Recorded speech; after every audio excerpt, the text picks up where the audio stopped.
Previously on the advent of cyber, our forensic McBlue has successfully been able to find the device ID. Now that we have the hardware device ID, help McSkiddy reverse the encrypted firmware and find interesting endpoints for IoT exploitation. So we're going to do exactly what they say. We're going to go cd up and then bin unsigned extract -firmware.sh firmware. Okay, so what do we have here? And then we're going to do gpg firmware, and then it's going to be Santa at 2022 again.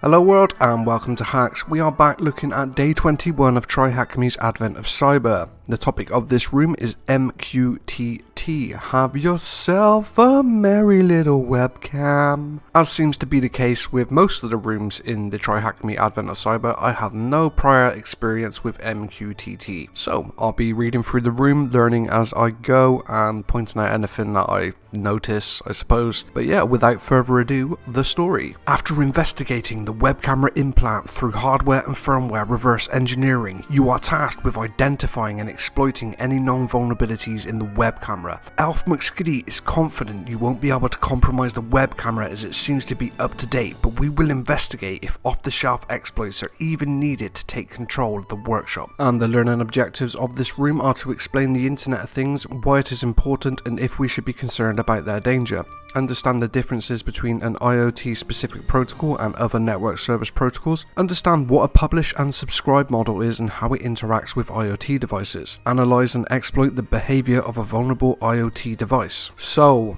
what is the Internet of Things?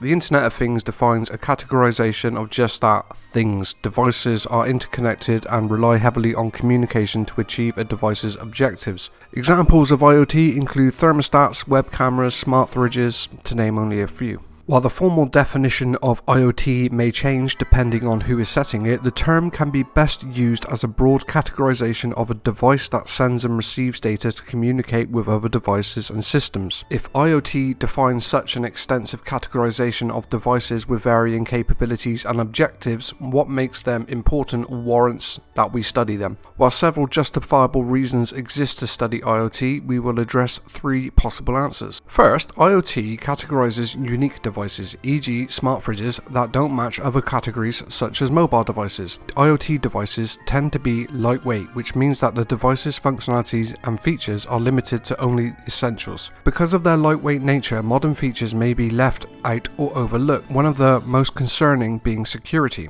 While we live in the modern era of security, it may still be considered secondary, which is why it is not included in its core functionality. Second, devices are interconnected and often involve no human interaction. Think of authentication, in which a human uses a password for security. These devices must not only be designed to communicate data efficiently, but also negotiate a secure means of communication such that human interaction is not required, e.g. using a password. Third, devices are designed to all be interconnected, so if device A is using X protocol and device B is using Y protocol, it presents a significant problem in compatibility. The same concept can be applied to security, where devices are incompatible but could fall back to insecure communications. Remember, security is often thought of as secondary, so not ensuring a device can securely communicate with other devices may be a fatal weakness that is overlooked or deemed less important. In the next section, we'll cover how IoT protocols function and study examples of how devices may or may not address the flaws proposed above.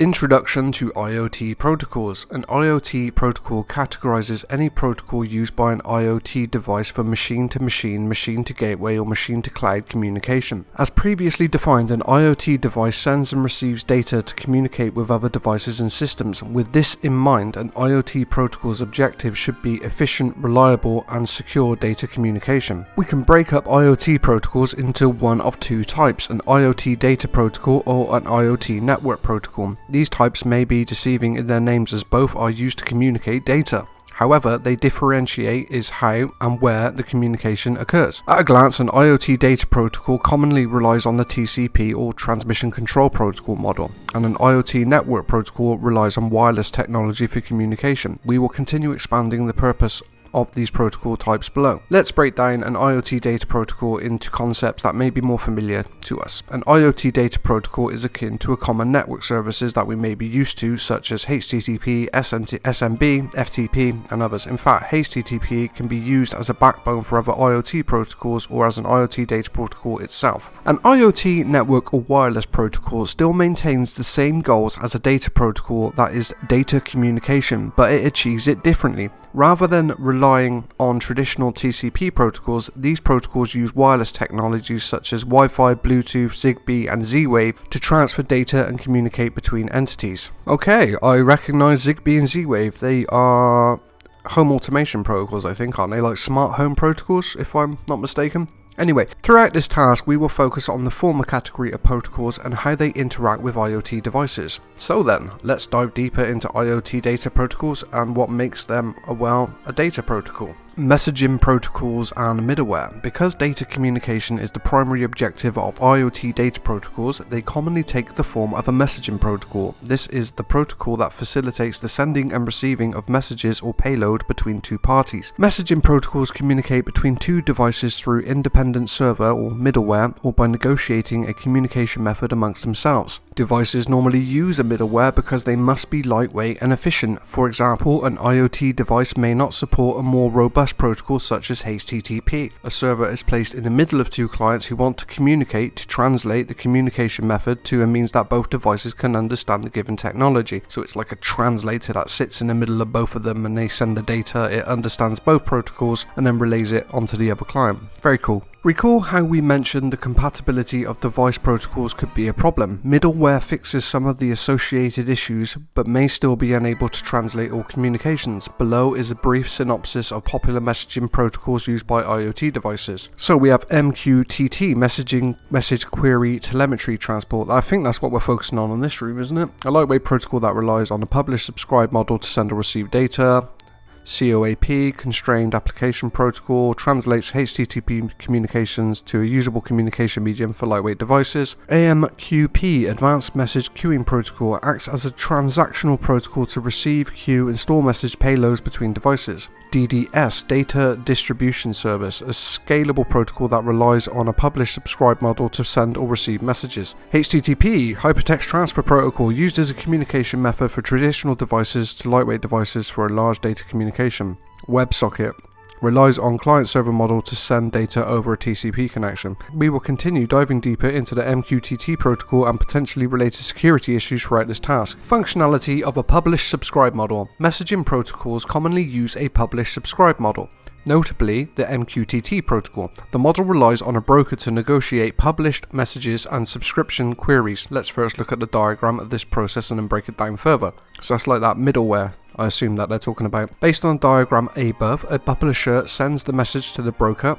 The broker continues relaying the message until a new message is published. A subscriber can attempt to connect to the broker and receive a message. Protocol should work fantastically if a single broker is needed for one device's objectives. But what if several types of data need to be sent from one device, or several publishers and subscribers need to connect to one broker? Using more than one broker can be feasible, but it increases unnecessary overhead and server usage. A secure communication method should also ensure the integrity of messages, meaning one publisher should not overwrite another. To address these problems, a broker can store multiple messages from different publishers by using topics. A topic is a semi-arbitrary value pre-negotiated by the publisher and subscriber and sent along with the message. The format of the topic commonly takes the form of name, ID, function. When a new message is sent with a given topic, the broker will store or overwrite it under the topic and relay it to subscribers who have subscribed to it. Note the asynchronous nature of this communication. The publisher can publish at any time, and a subscriber can subscribe to a topic to see if the broker relayed messages. Typically, subscribers and publishers will continue attempting to connect to the broker for a specific duration. We should now understand the functionality of this model, but why would an IoT device use it? A publish-subscribe model is helpful for any data maintained asynchronously or received by several devices from one publisher. A common example of a publish-subscribe model can be a thermostat publishing its current temperature. Several thermostats can publish to one broker, and several devices can subscribe to the thermostat they want data from. As a protocol, specifically MQTT is also lightweight with a small footprint and minimal bandwidth. Are IoT protocols inherently vulnerable?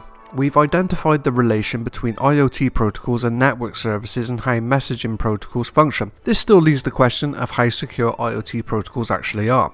Let's apply this to something we're more familiar with, like HTTP. HTTP vulnerabilities often refer to a vulnerability in the software or application built off of the protocol.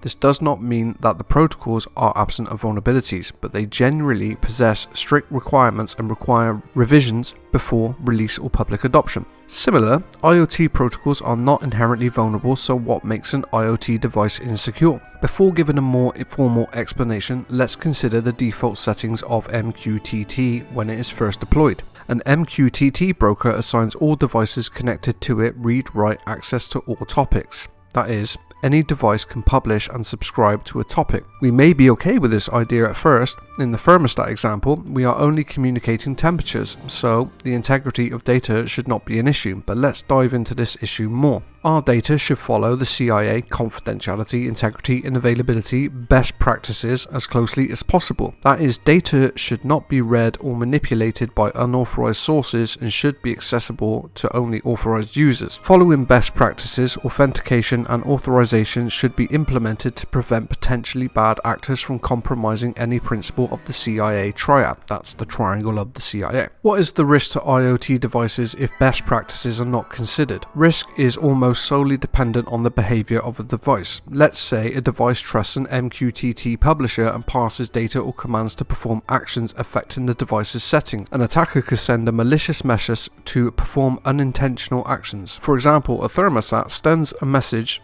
with a specific format to a broker, and a subscriber passes that message and changes the temperature. An attacker could send their message outside of the intended application, e.g. mobile app, to modify the device's temperature. Although this example may seem modest, imagine the impact this could have on other devices with consequences, or critical devices which are essential to the function of society and or economy. There's a great episode of Mr. Robot about this, where they hack into Evil Corp employee's smart home and it forces her out of her home. Well, you know, somebody looks into it and they use her home as a base of operations because they are able to hack their IoT protocols. To recap, an MQTT instance may be insecure due to improper data regulation best practices. An instance may be vulnerable if the device's behavior allows an attacker to perform malicious actions from expected interaction. Note the differentiation between insecure vulnerable and insecure implementation may allow an attacker to exploit a vulnerability, but this does not mean the implementation is inherently vulnerable. In the next task, we will expand the idea and attempt to identify methods we can use to identify the behavior of a given device. Abusing device behavior. Before moving on to the hands-on section, let's address how we can identify information about a device's behavior. We've defined that IoT devices are vulnerable because of the application's behavior. Now let's briefly look at how we can analyze a device's behavior for vulnerability entry points and how they can be abused. An attacker can discover device behavior from communication sniffing, source code analysis, or documentation. Communication sniffing can determine the protocol used, the middleware or broker address, and the communication behavior. For example, unencrypted HTTP requests are sent to the central server, which are then translated to COAP packets. We can observe that HTTP packets and look for the topics or message formats for that vendor. Should hide, e.g. settings, command, interact with a device. Source code analysis can give you a direct insight into how a device passes sent data and how it is being used. Analysis can identify similar information to communication sniffing, but may act as a more reliable and definitive source of information. Documentation provides you with a clear understanding of the standard functionality of a device endpoint. A disadvantage of only using documentation as a means of identification is that we may leave out sensitive payloads, topics, or other information that is not ordinarily relevant to an end user that we want to attack as an attacker. Once a behavior is identified, we can use clients to interact with devices and send malicious messages or payloads. To cement this concept, let's go back to the thermostat example and see how an attacker may attempt to control the device. Most IoT devices have a device ID that they use to identify themselves to other devices, and that other devices can use to identify the target device. Devices must exchange this device ID before any other communication can occur. In the case of MQTT, a device ID is commonly exchanged by publishing a message containing the device ID to a pre-known topic that anyone can subscribe to. Once an attacker knows the device ID and behavior of the target, they can attempt to target specific topics or message formats. These topics may trust the message source and perform some action blindly, e.g. change the temperature or change a publishing destination. In our scenario, preliminary information has been identified by recon.red through hardware analysis and firmware reverse engineering. The web camera device is known to use the MQTT protocol, and we have a list of potential topics we can target. Before analysing these potentially vulnerable topics, let's look at how we may interact with the MQTT endpoint normally. Okay, the author of the room then talks about how we can interact with MQTT using programs called Peo or Mosquito, and it shows a number of examples of subscribing to a topic with Mosquito, subscribing to a topic that's not on a local host, and publishing a topic. And then it has the various different options. -D enables debugging, -ID specifies the ID of the client to the server, -P specifies the port, -U the username, -P the password. A device using MQTT will craft messages as a means of communication authentically. As an attacker, we will attempt to portray our publishing source as a legitimate source in hopes that the other side will interact with the message as it would an authenticate message to provide us with unintended behavior. Wow, I apologize for my reading in this room, it's absolutely atrocious. Anyway, practical application. We have covered all the information needed to successfully approach exploiting an insecure data communication implementation of an IoT device. Let's try to take what we have learned and apply it to an unknown web camera identified in Santa's workshop. First, let's start the virtual machine by pressing the start button at the top of this task. We're then asked to use mmap to verify that an MQTT endpoint is in fact running on the target host. So I've just ran mmap with the sc-sv and I specified the port flag because it's unlikely that this is going to be found in the top ports. And as you can see, Mosquito version 1.6.9 is in fact running on this box.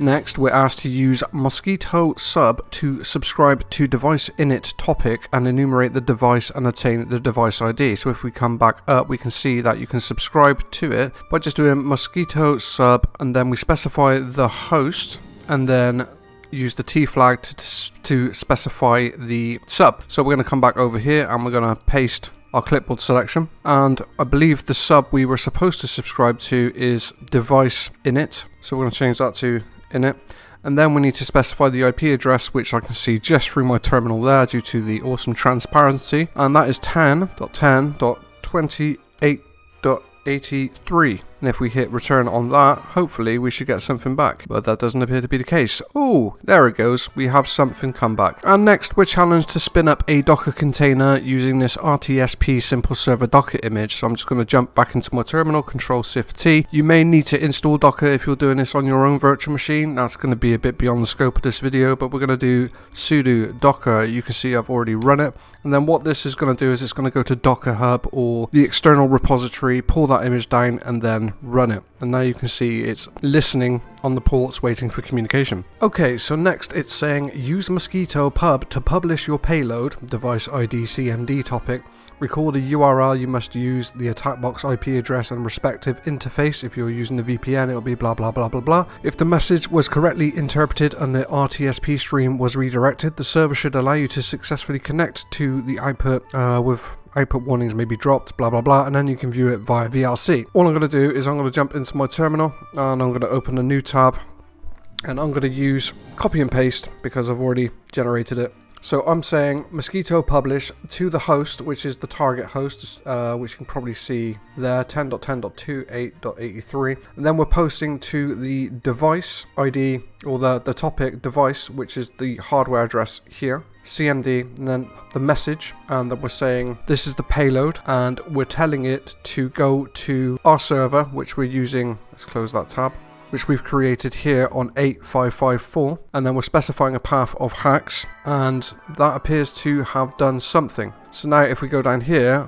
we can see that our Docker container is now getting bombarded with RTP packets, a lot of them getting lost. What we should be able to do now, once we've successfully installed VLC Player, because some Wally didn't have it installed on his VM, is we should be able to connect to that using VLC and view what's going on, what the web camera's doing. So if we do VLC RTSP, you can see that I've already pre-run it, and then we click continue. Something is loading. Failed to connect to RTP server 120. Okay, so I switched to the attack box because it wasn't coming through on my virtual machine for whatever reason. They do say it can take a couple of minutes due to packet loss to come through, but it just wasn't coming through at all. So what I've done is I've spun up the Docker container again using the same command. Then I've used the Mosquito to the mosquito publish tool to publish to the host with the same device and the same command to redirect it to my path, which is now 10, 10, 15, 43, 8554 hacks. So hopefully now, let's close that one, we can just run this again,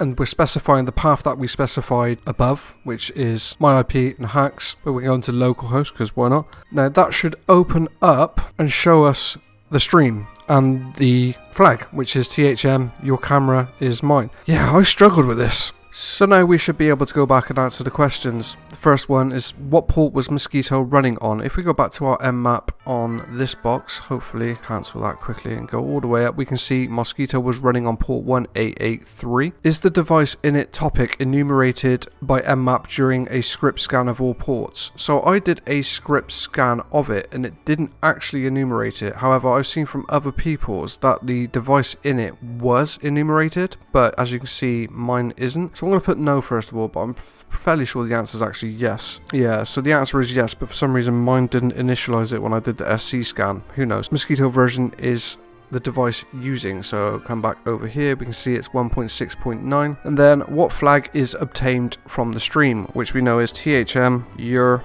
camera is, and that's it. We've completed the room. Wow, this one was challenging. Never done it before. A lot to understand. I understand the principle behind it. It reminds me a little bit like SNMP, where you can tell SNMP to do things. But yeah, let's struggle with this one. Anyway, I hope it helped you get through the room. If it did, give me a thumbs up and subscribe. This is something I'm definitely going to have to revisit because it broke my brain a little bit. Anyway, that's all I got. Kind regards.